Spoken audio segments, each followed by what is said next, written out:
Alright, welcome back. Today we are talking about section 2.3, and here we will work on finding trig functions using the calculator.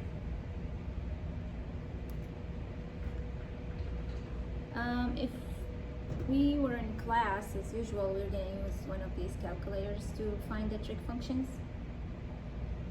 But if you don't have one of these, then you can use your phone.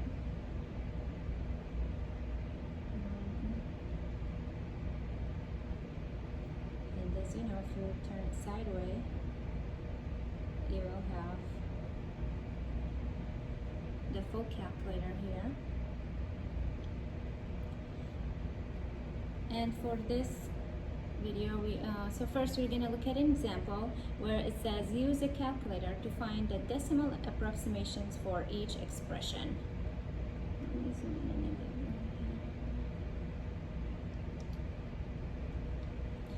Okay, number one, we are asked to find sine of 38 degrees and 42 minutes. So sometimes we want to find a trig function, the sine or cosine, for angles that are not our usual angles that we used to work with, angles like 30, 60, 45, 90 degrees. But sometimes we want to work with, all kinds of different numbers of angles, or measures I should say. So for example, this one, they're asking us to find sine of 38 degrees and 42 minutes. And for this, I am going to use the calculator to find out. So when I turn on my calculator and start, so you go to Trig, or on your phone you're going to type in the sine,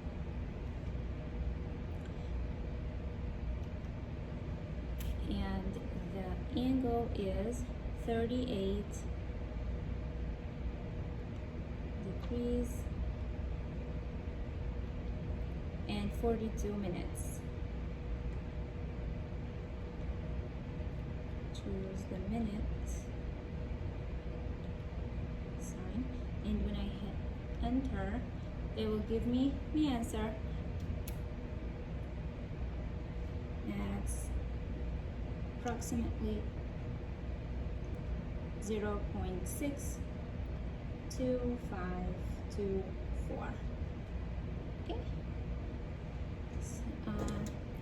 Let's try another one. Let's find cotangent of negative 54 degrees and 31 minutes. Again, I'm going to use my calculator. Trig, and then cotangent negative, so I have to type in the negative sign first. 54 degrees and 31 minutes.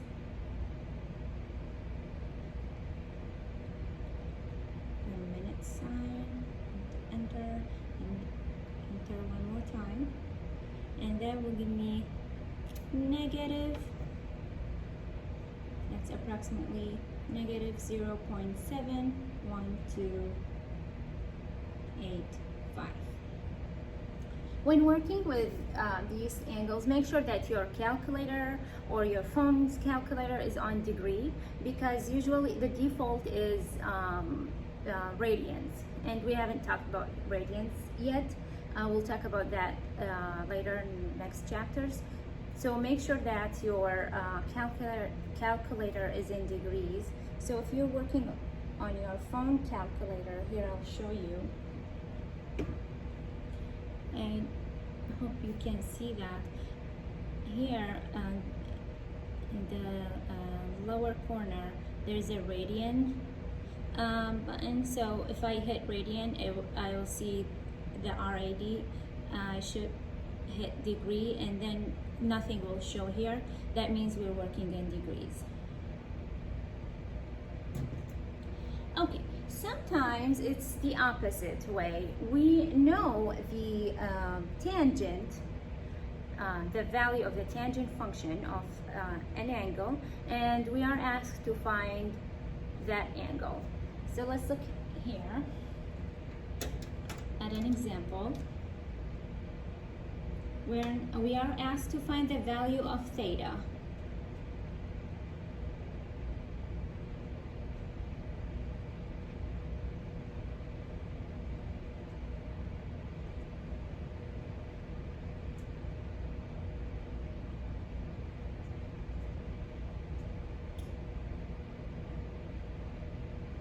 So it says find the value of theta that satisfies each statement in decimal degrees.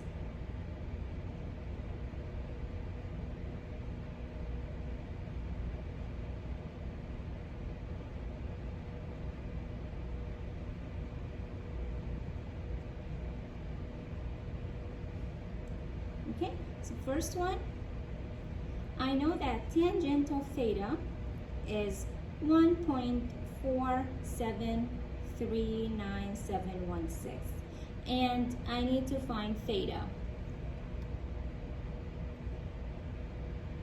Okay?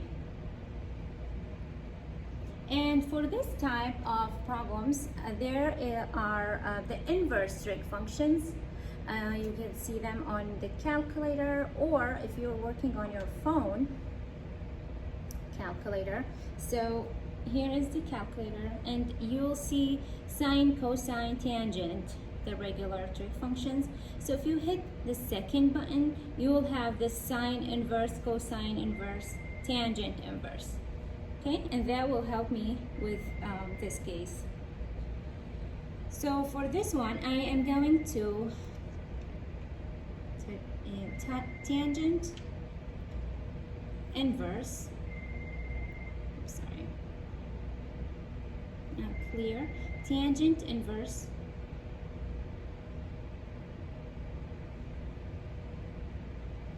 of this number,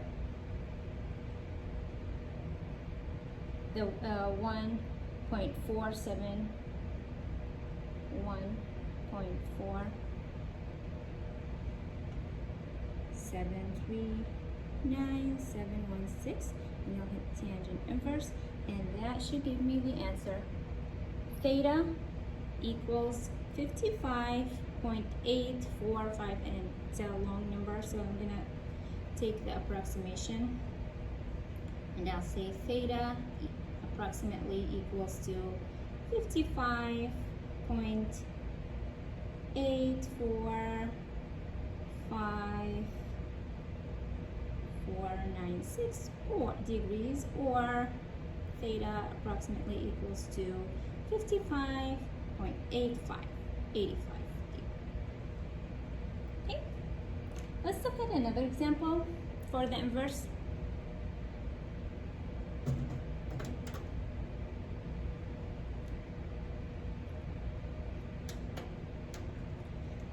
This time we know that sine of theta equals 0.2784319.6,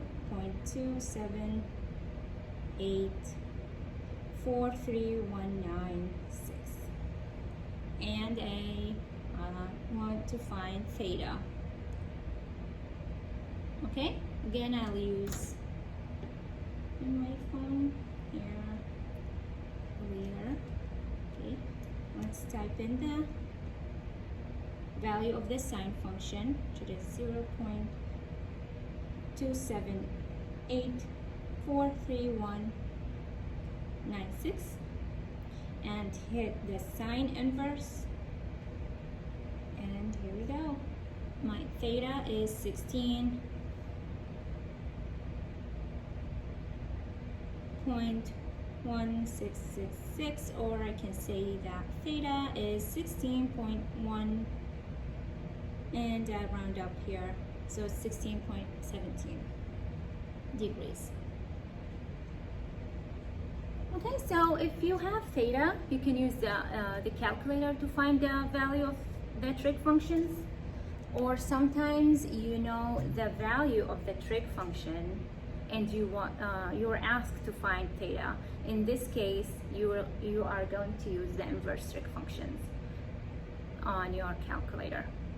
That's all for this video, and I will see you in the next one.